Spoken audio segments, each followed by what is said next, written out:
दिल में धधकती आग लेकर बढ़े हमारे वीर जवान। सिंदूर बना था शोला।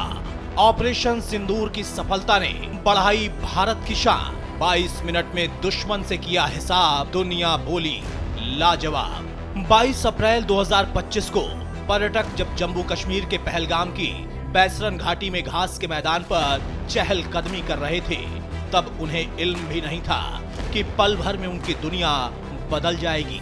कहते हैं कि आतंक का कोई मजहब नहीं होता, लेकिन पहलगाम के आतंकी हमले ने न सिर्फ भारत बल्कि दुनिया की सोच को लहूलुहान कर दिया। पाक प्रशिक्षित आतंकवादियों ने मजहब पूछकर 26 लोगों को गोलियों से भून दिया।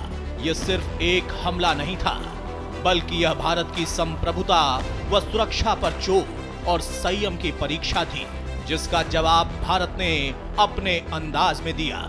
भारत के दम को देखकर पाकिस्तान बेदम हो गया और दुनिया हैरान। पहलगाम आतंकी हमले के बाद प्रधानमंत्री नरेंद्र मोदी ने वादा किया था कि जिसने भी एक कायराना हरकत की है उसका हिसाब होगा। पूरा देश बेसब्री से इंतजार कर रहा था। फिर आई 6-7 मई की वो रात, जिसमें भारत ने बिना सीमा पार किए महिलाओं के मिटाए गए सिंदूर का ऐसा हिसाब लिया कि पाकिस्तान के संरक्षण में पल रहे आतंकियों की नींद उड़ गई और कुछ हमेशा हमेशा के लिए सो गए। उस रात दुनिया ने भारत का वो दम देखा जिसमें काल के कपाल पर लिखने और मिटाने का संकल्प भी था, और अब न सहेंगे का उद्घोष भी। प्रधानमंत्री नरेंद्र मोदी के नेतृत्व में भारत की ये सिंह गर्जना थी, जिससे पाकिस्तान और उसके समर्थकों की कंपकपी छूट गई। भारत ने पाकिस्तान पर हमला करके दुनिया को अपनी सैन्य क्षमता से परिचित करवाया। स्वदेशी और आत्मनिर्भर भारत की थल सेना, वायुसेना और नौसेना ने समन्वित रूप से कार्रवाई की और पाकिस्तान तथा पाकिस्तान अधिकृत कश्मीर पीओके स्थित 9 से अधिक आतंकी ठिकानों को नेस्तनाबूद कर दिया, तबाह कर दिया। ऑपरेशन सिंदूर के तहत भारत की सैन्य कार्रवाई एक रणनीतिक परिपक्वता, तकनीकी सौम्यता और आत्मनिर्भर सैन्य शक्ति का प्रदर्शन था। पाकिस्तान दशकों से परमाणु हथियारों की धौंस देकर भारत की पारंपरिक सैन्य शिष्टता को, सैन्य क्षमता को चुनौती दे रहा था। मुंबई 1993, 2006, 2008 और उरी पुलवामा जैसे हमलों के बाद हुई कार्रवाई के बावजूद भी पाकिस्तान ये मानकर चल रहा था कि भारत सिर्फ कूटनीतिक निंदा तक सीमित रहेगा, लेकिन ऑपरेशन सिंदूर ने पाक के इस मिथक को तोड़ दिया।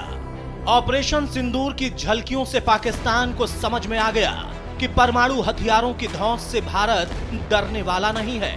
इस पूरे ऑपरेशन का एक और महत्वपूर्ण पहलू था स्वदेशी सैन्य तकनीकी का उपयोग। भारत द्वारा विकसित ब्रह्मोस सुपरसोनिक क्रूज मिसाइल और Su-30 MKI लड़ाकू विमान इस ऑपरेशन के मुख्य आकर्षण रहे।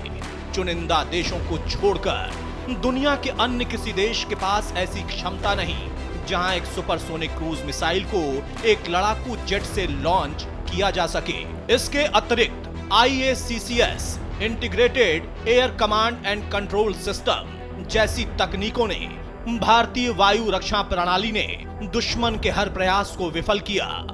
ड्रोन टेक्नोलॉजी में भारतीय स्टार्टअप की भूमिका भी उल्लेखनीय रही। भारत सरकार द्वारा 6 दशकों पुराने सिंधु जल समझौते को पहली बार सस्पेंड करना न सिर्फ एक भौगोलिक राजनीतिक कदम था, बल्कि यह एक मनोवैज्ञानिक दबाव भी था जो पाकिस्तान की रणनीति को झकझोरने के लिए काफी था। अब यह स्पष्ट हो गया है कि भारत की सहनशीलता उसकी कमजोरी नहीं, बल्कि एक चुनी हुई रणनीति थी। ऑपरेशन सिंदूर के जरिए भारत ने अंतर्राष्ट्रीय समुदाय को यह दिखाया कि वह न केवल अपने नागरिकों की रक्षा के लिए कटिबद्ध है, बल्कि आतंकवाद के खिलाफ वैश्विक लड़ाई में एक निर्णायक भूमिका निभाने को तैयार भी है। प्रधानमंत्री नरेंद्र मोदी के नेतृत्व में बीते 11 वर्षों में आत्मनिर्भर भारत का जो सपना बुना गया, ऑपरेशन सिंदूर उसका यथार्थ में बदलता हुआ रूप है। रक्षा क्षेत्र में स्वदेशीकरण की दिशा में उठाए गए कदम अब फल देने लगे हैं। ऑपरेशन सिंदूर सबूत है आत्मनिर्भर भारत की प्रतिज्ञा का, भारत के संकल्प सामर्थ्य के उद्घोष का, जो दुनिया को संदेश दे रहा है कि भारत न केवल अपना रक्षक है बल्कि न्याय और शांति का प्रहरी भी है।